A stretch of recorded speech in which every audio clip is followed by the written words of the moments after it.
Hassler here. I'm going to work through lesson 6.7. It says today we're going to think about squares and their side lengths. You may want some colored pencils. And so in class, instead of working at the groups, we stayed at our tables and we colored in certain sized squares, depending on what was requested, on this grid paper that is given to us. All right, so problem 1 says, use the grid paper on the right to draw a square with a side length of 3 units. What is the area of this square? Now, you can notice that in problem 2, it's going to ask me to draw some other squares. And so I'm going to go ahead and start in the corner, right? And make a 3 by 3. So a 3 by 3. Just color that in. Okay. And so if I have a side length of 3, 3 by 3 gives me an area of 9 square units. That's really the same as saying that I have 3 squared, which is 9. And now this is feeling similar to the previous lesson where we were finding area, surface area, and volume. Only this time we're just looking at area. Problem 2, though, says sketch a square with the following areas on the grid. Then identify the side length of each square. So this is going backwards from problem 1. In problem 1, we were told the side length was 3. Find the area. In this case, we're told what the area is. We have to find the side length. Okay, so if I have an area of 25, let's see. 5 times 5 is going to give me 25. And so I'll start right here. 1, 2, 3, 4, 5. 1, 2, 3, 4, 5. Okay, so I'll label this was a 5 by 5. And so 5 times 5 gives me 25, which means I could go in reverse and I could say, well, then that means that the square root of 25 is 5. So we've been talking about squares and cubes and all sorts of exponents, but what if we have to go backwards, right? So if we have to go backwards, we have to take this square root to go backwards, right? So think about it like this. To get 36, what times what gives me 36? Well, 6 times 6 gives me 36, or 6 squared.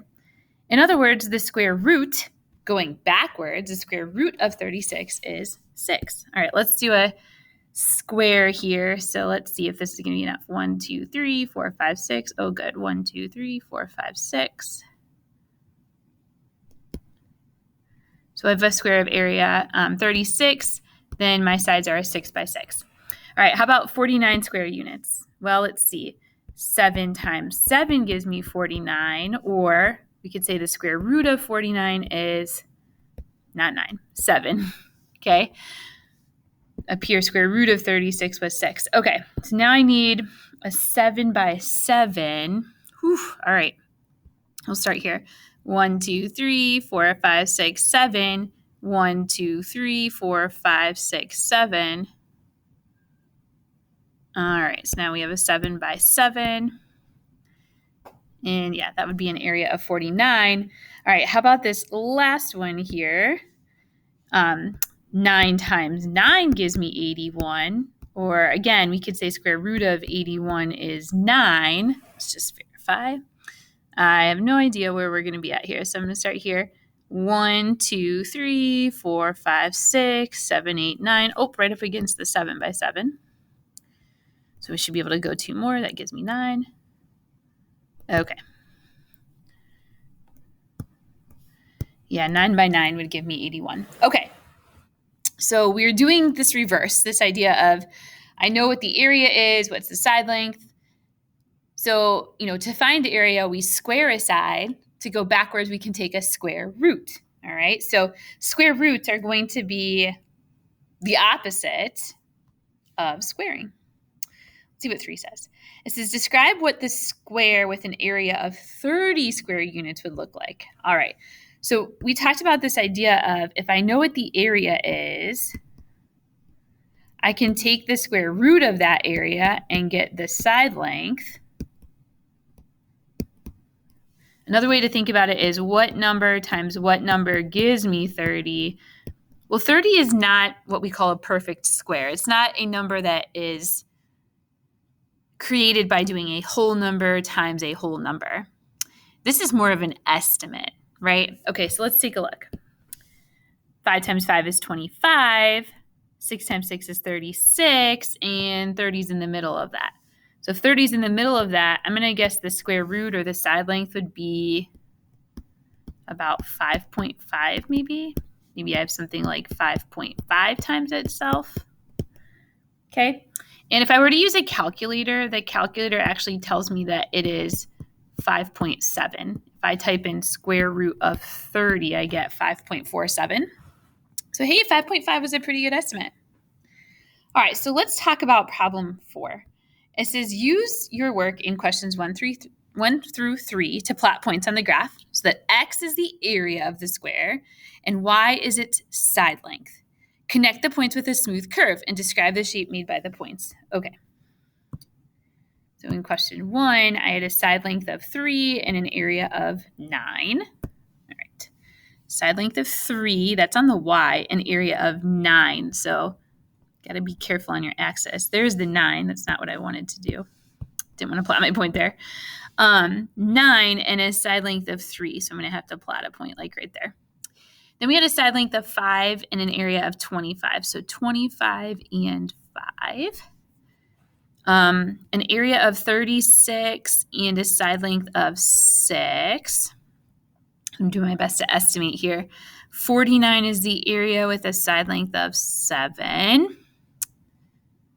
Let's see. 81 was an area with a side length of 9. And if I connect these, looks like I have a curve, right? So to me, it looks like it's a curve. So that means that it's nonlinear, not a straight line.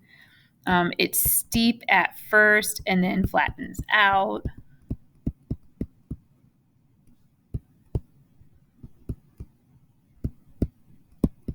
This is actually the graph of y equals the square root of x. If I take the square root of my area, I'm going to get some side length that goes with that, okay? And then the question 5 says, does doubling the area of the square double the side length? All right, let's check it. So let's see, if I have an area that is 9, that came from 3 times 3. So if I double the area, so if I multiply this by 2, I'll get 18. Does that double the side length? Remember, area occurs whenever you multiply two numbers that are the same for a square together. And I'm not really sure what two numbers I multiply together to get 18. So I could do the square root of 18 and figure that out. The square root of 18 is 4.2. No, not doubled.